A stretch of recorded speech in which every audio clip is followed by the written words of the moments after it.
গড়ের মাঠে নিউজিল্যান্ডের এক অনভিজ্ঞতা বা তথাকথিত দ্বিতীয় সারির দলের মুখোমুখি হয়েছে বাংলাদেশ। কাগজে কলমে বাংলাদেশ ফেভারিট থাকলেও মাঠের লড়াইয়ে দেখা গেল ভিন্ন চিত্র। 248 রানের লক্ষ্য তাড়া করতে নেমে বাংলাদেশ ম্যাচটি হেরে গেল 26 রানে।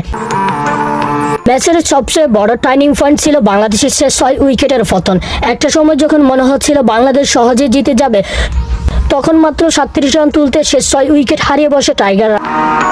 বিআর টিকনারের মাত্র 3 ওভারের এক বিধ্বংসী স্পেলে তছনছ করে দেয় বাংলাদেশের ব্যাটিং লাইন আপ।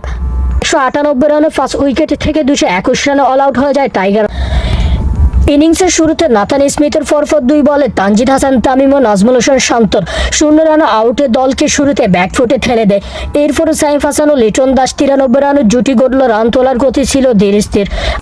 আধুনিক ক্রিকেটের তুলনায় অনেক বেশি ডট বল খেলায় শেষ দিকে তরুণ ব্যাটারদের উপরে চাপ, পাহাড় সমান চাপ তৈরি হয়, যা তারা সামলাতে পারেননি। সহজ লক্ষ্য সামনে পেয়েও নিউজিল্যান্ডের বোলিংয়ের সামনে খেয়ে হারিয়ে ফেলা। কারণ যাই হোক, এই হারে 3 ম্যাচ সিরিজ বাংলাদেশকে 1-0 ব্যবধানে পিছিয়ে দিল। পরবর্তী ম্যাচে গড়ে দাঁড়াতে হলে ব্যাটিং দশ আটকানোই হবে এখন বড় চ্যালেঞ্জ।